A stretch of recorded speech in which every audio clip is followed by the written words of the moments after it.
What's up, guys? Yes, so the pallet of food is more inventory. Total is about 934.50-ish. Now I usually expect to make 30 to 40% margins on that, depending on the products. I will show you all of them, so please stay till the very end of this video. We're gonna go through them, see how much I can actually make in this grocery store business per product. I know a lot of you have been asking me, like, what's your gross income, how much do you make? That's gonna have to be in another video. It's kind of not the point of this one. I'm going to stock, resell. I'm hoping to get a return on this, and I will update you guys as time goes on, so please subscribe if you want to see if we can actually sell all the products we bought. We're just growing and going here, trying to make this place work. If you are new here, my name is Ray, and this is the grocery store that we own, me and Felicia over here. I do the majority of the work. Felicia's more at the front end, so that's great. The face of the company. Guys, so today is the day that my $1,000 pallet is coming in, and I'm really excited because I ordered so many good things and new things to our store. If you guys like watching our videos, please like and comment and subscribe. We love hearing from you guys, and we personally like commenting back on all your comments. We try to get to all of them, so just make sure to like that button down there. I'm on a little bit of a shopping spree and ordered about $1,000 worth of items to add to our store, and I'm super excited. I can't wait to show you guys. I'm just waiting for the truck to pull up, so hopefully within a little while it'll be here. The reason why I'm excited is because I'm finally putting this cooler that we got to good use. So we decided that, I'm gonna move this way. So this shelf, or this door, is gonna be all keto, and then the plan is to have both of these two doors to be vegan and gluten-free. So it's going to be really full, and that's like another thing that I'm really excited for, because it's not going to be just like, you know, a fridge with like random stuff thrown in. Actually have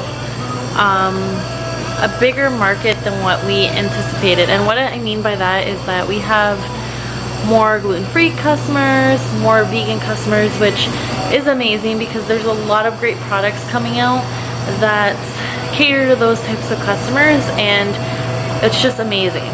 We've been in business for a little over a year and a half now. I've also noticed the trends that occur when the seasons change. So when it's spring and summer, salsa seems to be like a really big seller, but then in the fall you tend to get to your more comfort food items like chips, potatoes, carrots, things to make like chilies and stews. So I try to cater towards the seasons as well with my orders. It's here! Yeah, now you gotta sell it all. Okay, while you're celebrating. so the guy had, something's going on in the building, the guy had to bring it in like separately, so this is my big pile.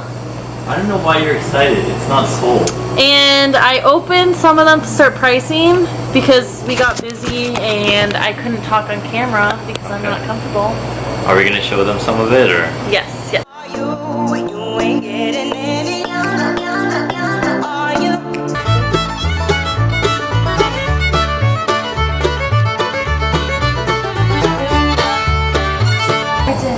Liar. I'm in the process. You got a long time to make. You got a long time to make your money back. All right, let's get down to some of the numbers, you guys. About $1,000 worth of product.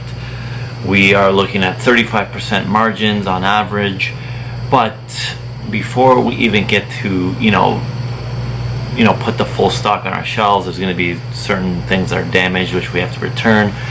There will be, in the future, there will be things that get stolen out of the pallet, and we do sample some things. So let's say 10% off the top is gone with sampling, theft, and damage or waste.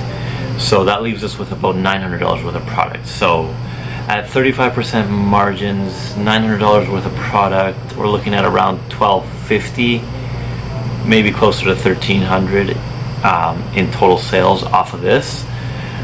So leaving us around $300 in profit. I would say that's pretty standard in retail. Now we're gonna see that it takes about a month to get any of our the full return on the product. However, during this month, other things are selling much faster, other things are slowing down. So it's not like this is the only thing we're relying on to make our money. This is a very small fraction. This is the name of the game in this business. You really need to spend money to make money. Therefore, essentially, we're hoping that the money we spend, we send it out and it comes back with friends. Very, very simple, but that's exactly what we do in this business. And then essentially, the more friends you send out, the more they come back with more friends. So it's like sending out, a group of people to bring you back more people. Does that make sense? And the more people you send out, the more they have the ability to bring in more people. So a crowd brings a crowd. Your money should be making more money. The more money you invest, the more money you should make in the future with any business, especially this very simplistic version that I'm giving you. I hope I'm making sense. I'm just trying to keep everything going here. It is very difficult, and I must admit, to make these videos consistently with trying to run this store. But that's okay, because I know that I enjoy doing that, and that's the main point. And I hope it is bringing value to you. And you're probably saying to yourself, oh, Ray, why don't you just buy less amounts so you have more cash flow in the future and you can reinvest it in different ways and see what sells first? Wrong. One, there's a minimum order on everything, and two, we need to have selection for people. In this area and country, Canada, people are used to having a widespread of selection. If I just have a few things, people will not waste their time coming into the store. This store needs to be packed, and people need to feel like there's always something that they can find. You really have to accommodate to everyone that comes into your door. If they're your customer, if my customer comes in and they're an ideal customer, someone who's willing to support a small business, someone who knows that the prices might be a little higher, someone who is in the market for the products that I carry, and they leave without finding anything, well then I failed, right? Like if you walk into a store and it's empty, you're not coming back because you don't want to waste your time. That's why I have to buy in bulk. That's why these pallets work for me. And that's why we are hoping to rotate them quickly to make our money back to buy more pallets. It's going to be a good run. Sometimes even when you own the joint, you really got to get down and dirty. I really hate this. And this might be one of the worst jobs here because You really got to reach to the back. eggs got to be rotated. What does that mean? These are supposed to, the old stuff is supposed to, older expiry dates are supposed to go at the back, but for some reason these ones have, The older expiry dates have to go to the front. yeah, but these Oh. have a shorter time for some reason than the eggs that we already have. I don't know how that works. Okay. So it's a little bit different for these ones, but Yes. That's weird. I know. I don't know.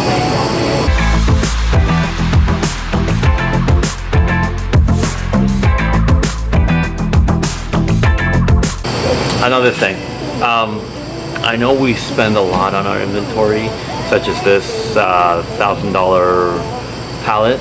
However, don't think that you need to over inventory your store. If you can't afford it, it could really potentially sink you.